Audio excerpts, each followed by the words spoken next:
Well, it's Shabbat Shalom. Shabbat Shalom, July 6, 2024. This week is Parashah 38, which begins with Numbers 16:1. You'll find that on page 167 of your complete Jewish Bible.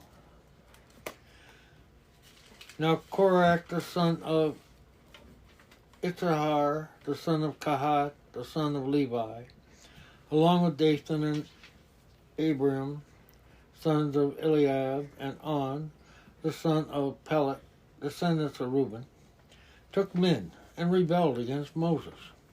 Siding with them were 250 men of Israel, leaders of the community, key members of the council, men of reputation.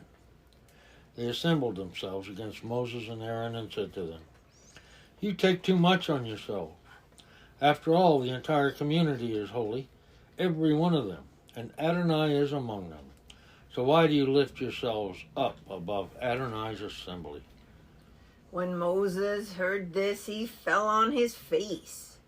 Then he said to Korach and his whole group, "In the morning Adonai will show who are his and who is the holy person he will allow to approach him.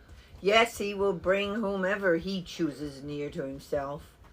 Do this, take censers, Korach and all your group, put fire in them and put incense in them before Adonai tomorrow. The one whom Adonai chooses will be the one who is holy. That is you sons of Levi, who are taking too much on for yourselves." Then Moses said to Korach, "Listen to me, you sons of Levi. It is for you a mere trifle that the God of Israel has separated you from the community of Israel to bring you close to himself, so that you can do the work in the tabernacle of Adonai and stand before the community serving them. He has brought you close, and all your brothers, the sons of Levi, with you. Now you want the office of Cohen too? That's why you and your group have gathered together against Adonai. After all, what is Aaron that you complain against him?" Then Moses sent to summon Dathan and Abiram, the sons of Eliab. But they replied, "We won't come up. Is it such a mere trifle, bringing us up from a land flowing with milk and honey to kill us in the desert, that now you arrogate to yourself the role of dictator over us? You haven't at all brought us into the land flowing with milk and honey, and you haven't put us in possession of fields and vineyards. Do you think you can gouge out these men's eyes and blind them? We won't come up." Moses was very angry and said to Adonai, "Don't accept their grain offering. I haven't taken one donkey from them. I've done nothing wrong to any of them." Moses said to Korach, "You and your group, be there before Adonai tomorrow. You, they, and Aaron.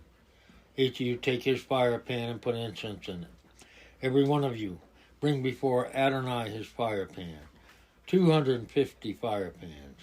You two and Aaron, each one his fire pan." Each man took his fire pan, put fire in it, laid incense on it, and stood at the entrance to the tent of meeting with Moses and Aaron.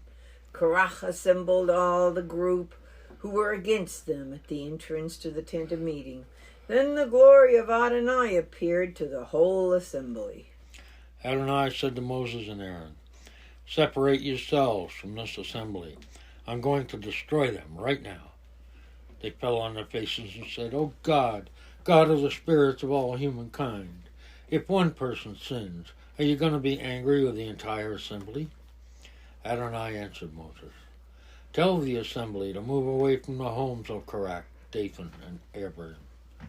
Moses got up, went to Dathan and Abiram, and the leaders of Israel followed him. There he said to the assembly, Leave the tents of these wicked men. Don't touch anything that belongs to them, or you may be swept away in all their sins. So they moved away from all around the area where Korah, Dathan, and Abiram lived.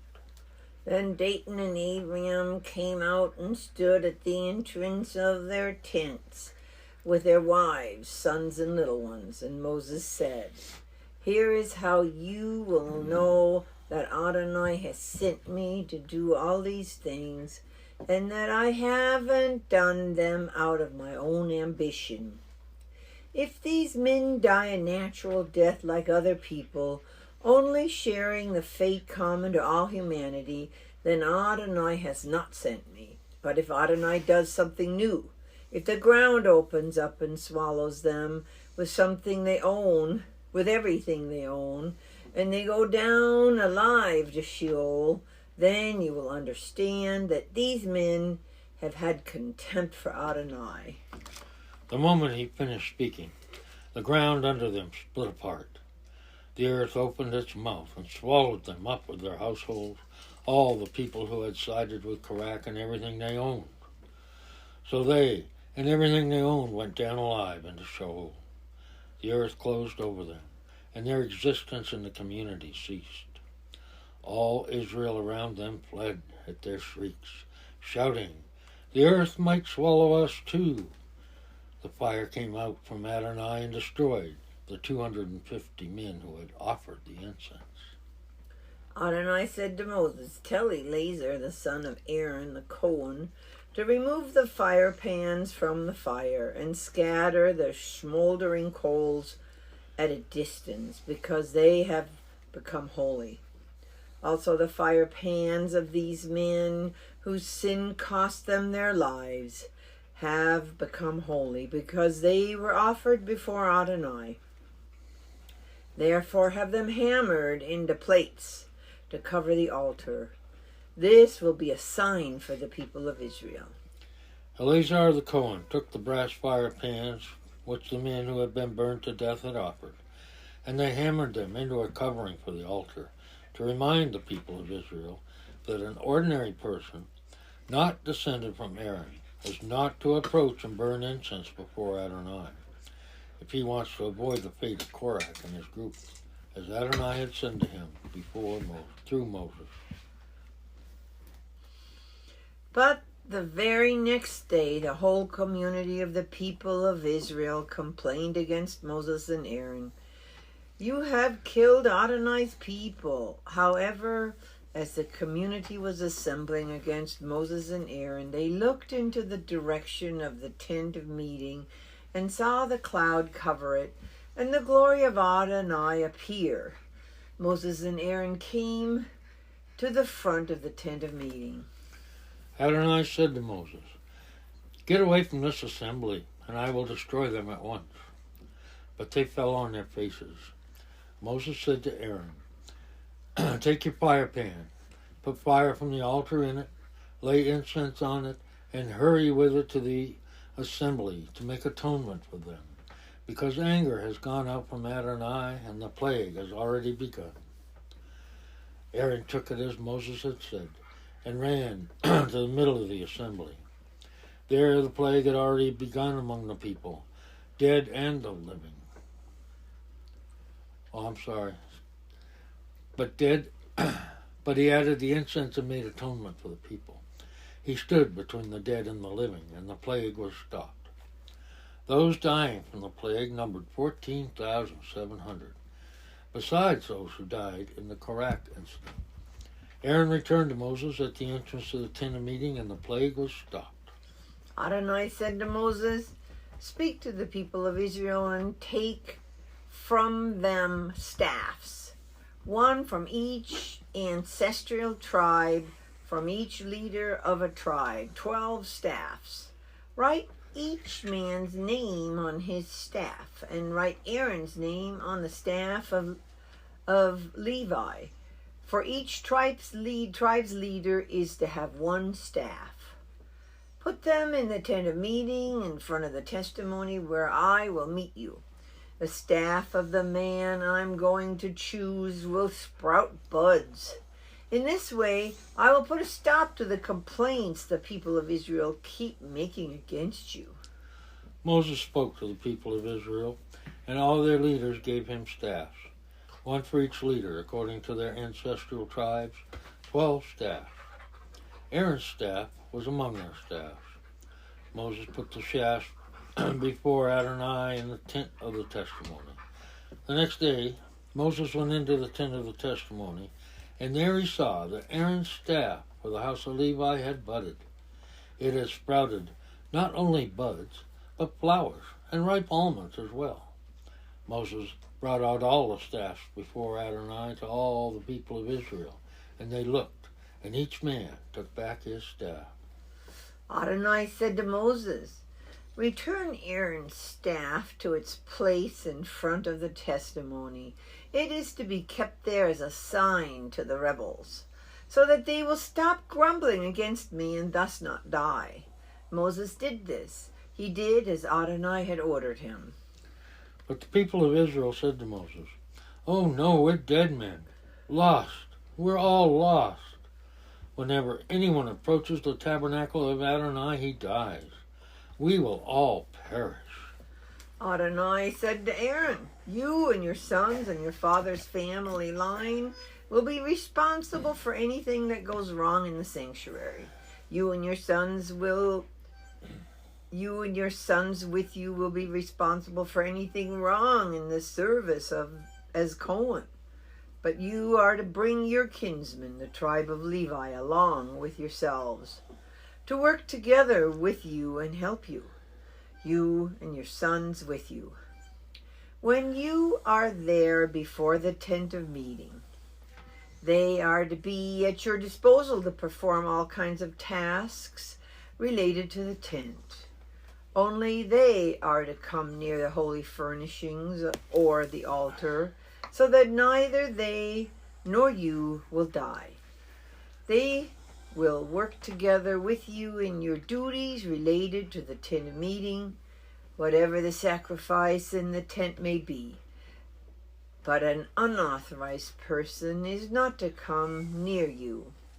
You will take charge of all the holy things and the altar, so that there will no longer be anger against the people of Israel. I myself have taken your kinsmen and the Levi from among the people of Israel. They have been given as a gift to Adonai for you, so that you can perform the service in the tent of meeting. You and your sons with you will exercise your prerogatives and duties as a Cohen in regard to everything having to do with the altar and within the curtain. I entrust the service required of Cohen to you. The unauthorized person who tries to perform it is to be put to death." Adonai said to Aaron, "I myself have put you in charge of the contributions given to me. Everything consecrated by the people of Israel I have given and set aside for you and your sons. This is a perpetual law. Here is what is to be yours of the especially holy things taken from the fire. Every offering they make, that is, every grain offering, sin offering, and guilt offering of theirs that they turn over to me, will be especially holy for you and your sons. You are to eat it in an especially holy place. Every male may eat it. It will be set apart for you. Also, yours is the contribution the people of Israel give in the form of wave offerings. I have given these to you, your sons and your daughters with you. This is a perpetual law. Everyone in your family who is clean may eat it. All the best of the olive oil, wine, and grain, the first portion of what they give to Adonai, I have given to you. The first produce to turn ripe of all that is in their land, which they bring to Adonai, is to be yours. Every clean person in your family may eat it. Everything in Israel which has been consecrated unconditionally is to be yours." everything that comes first out of the womb of all living things, which they offer to Adonai, whether human or animal, will be yours. However, the firstborn of a human being you must redeem, and the firstborn of an unclean beast you are to redeem.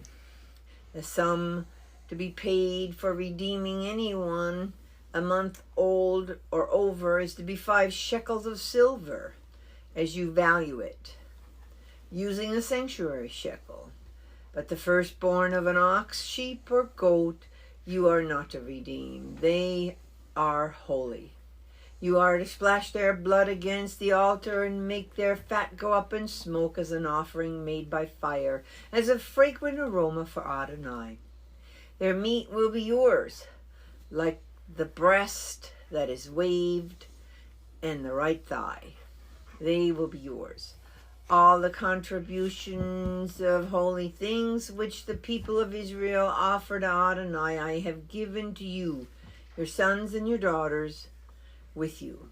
This is a perpetual law and eternal covenant of salt before Adonai, for you and your descendants with you.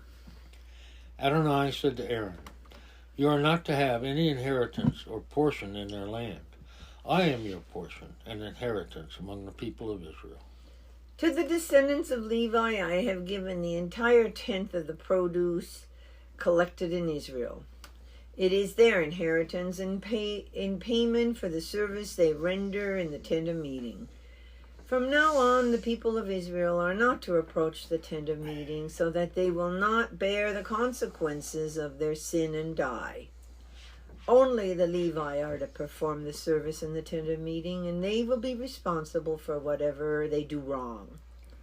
This is to be a permanent regulation through all your generations.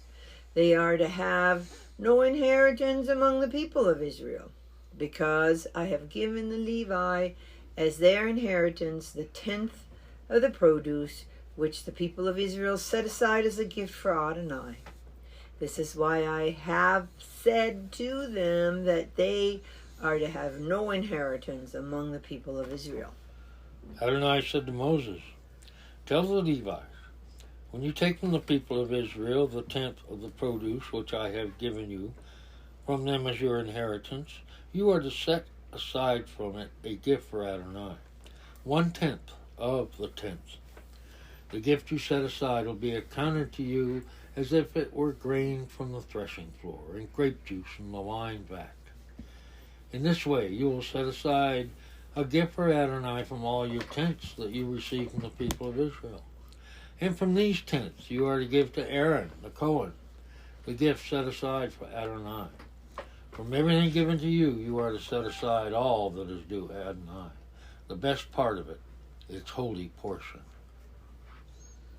Therefore, you are to tell them, when you set aside from it its best part, it is to be accounted to the Levi as if it were grain from the threshing floor, and the grape juice from the wine vat. You may eat it anywhere, you and your households, because it is your payment in return for your service in the tent of meeting. Moreover, because you will have set aside from it its best parts, you will not be committing any sin because of it. For you are not to profane the holy things of the people of Israel, or you will die. Now we have 1 Samuel 11:14 to 12:22. You find that on page 309. Then Samuel said to the people, "Come, let's go to Gilgal and inaugurate the kingship there." So all the people went to Gilgal, and there in Gilgal before Adonai, they made Shaul king. They presented sacrifices as peace offerings before Adonai there. And there Shaul and all the people of Israel celebrated with great joy. Samuel said to all Israel, "Here, I have done everything you asked me to do. I have made a king over you. There is the king walking ahead of you, but I am old and gray-headed. There are my sons with you, and I have walked at your head from when I was a boy until now.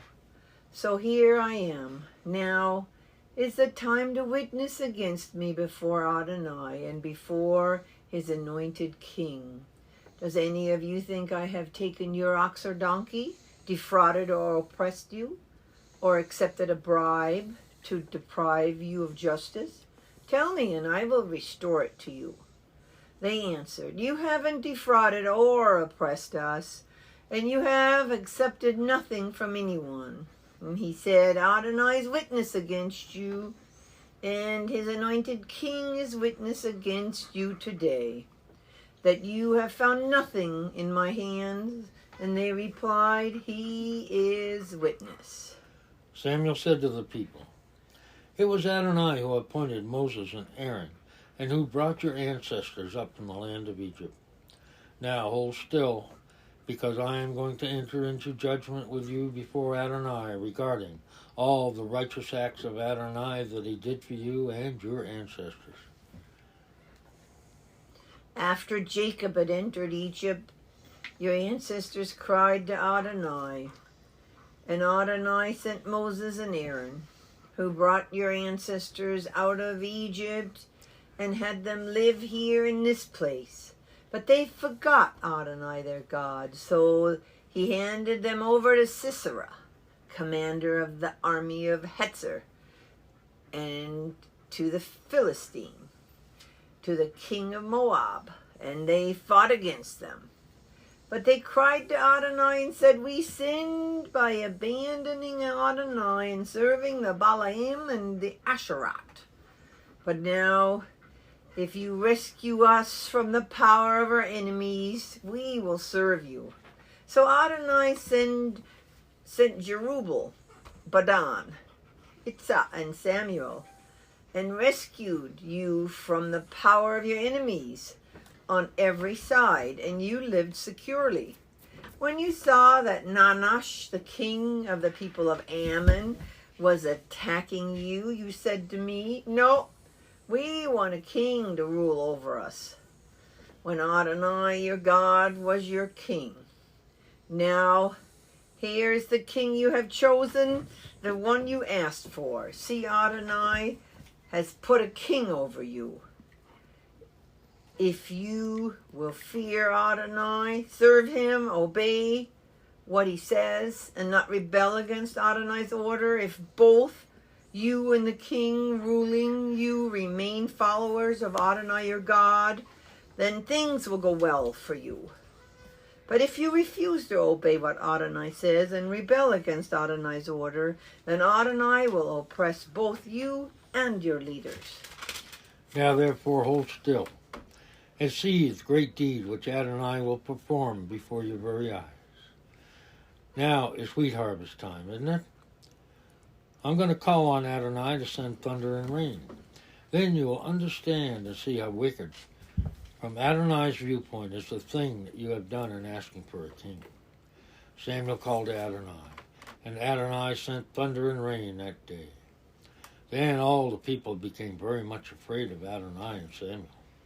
All the people said to Samuel, "Pray to Adonai your God for your servants, so that we won't die. Because to all our other sins now, we've added this evil as well, asking for a king over us." Samuel answered the people, "Don't be afraid. You have indeed done all this evil. Yet now, just don't turn away from following Adonai, but serve Adonai with all your heart. Don't turn to the side, because then you would go after useless things that can neither help nor rescue. They are so futile. For the sake of his great reputation, Adonai will not abandon his people, because it has pleased Adonai to make you a people for himself." And then we have John 19, 1 through 17. Find that on page 1355.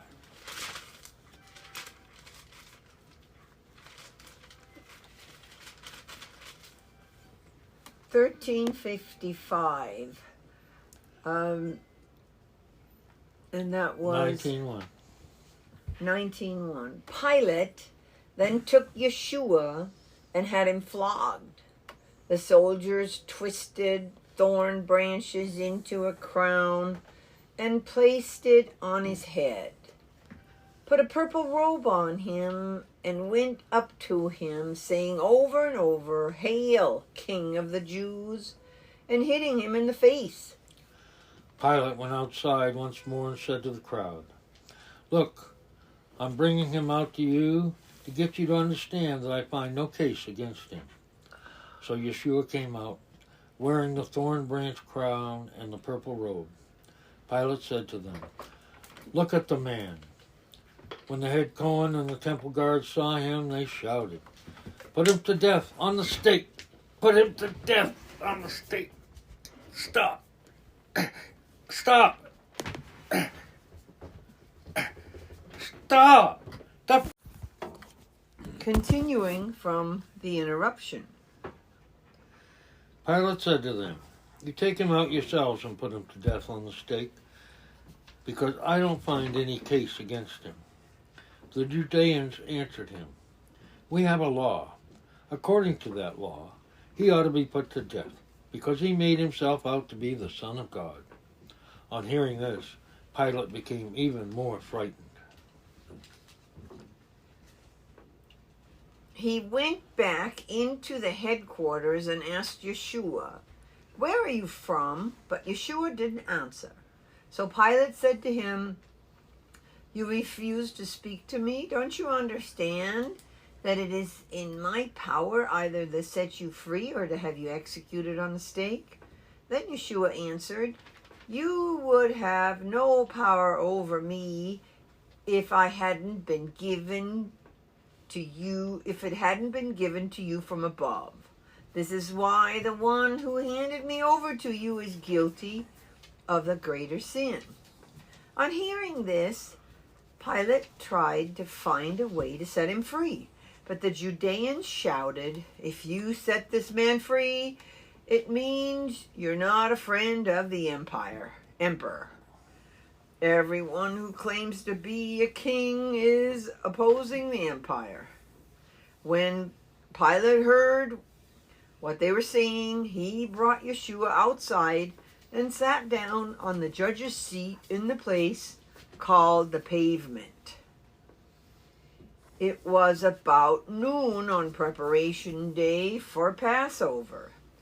He said to the Judeans, "Here's your king." And they shouted, "Take him away, take him away. Put him to death on the stake." Pilate said to them, "If you want me to execute your king on a stake," the head Cohen answered, "We have no king but the emperor." And Pilate handed Yeshua over to them to have him put to death on the stake. And we have Romans 13, 1 through 7. Find that on page 1417. Everyone is to obey the governing authorities, for there is no authority that is not from God, and the existing authorities have been placed where they are by God. Therefore, whoever resists the authorities is resisting what God has instituted, and those who resist will bring judgment on themselves. For rulers are no terror to good conduct, but to bad. Would you like to be unafraid of the person in authority? Then simply do what is good, and you will win his approval, for he is God's servant, there for your benefit. But if you do what is wrong, be afraid, because it is not for nothing that he holds the power of the sword, for he is God's servant, there as an avenger to punish wrongdoers. Another reason to obey, besides fear of punishment, is for the sake of conscience. This is also why you pay taxes, for the authorities are God's public officials, constantly attending to these duties. Pay everyone what he is owed. If you owe the tax collector, pay your taxes. If you owe the revenue collector, pay revenue. If you owe someone respect, pay him respect. If you owe someone honor, pay him honor. Thank you, Father God, for this great Shabbat. Help us to honor you more, Lord. Thank you for all the blessings that you've given us this week. In the name of Yeshua we pray, amen. Amen.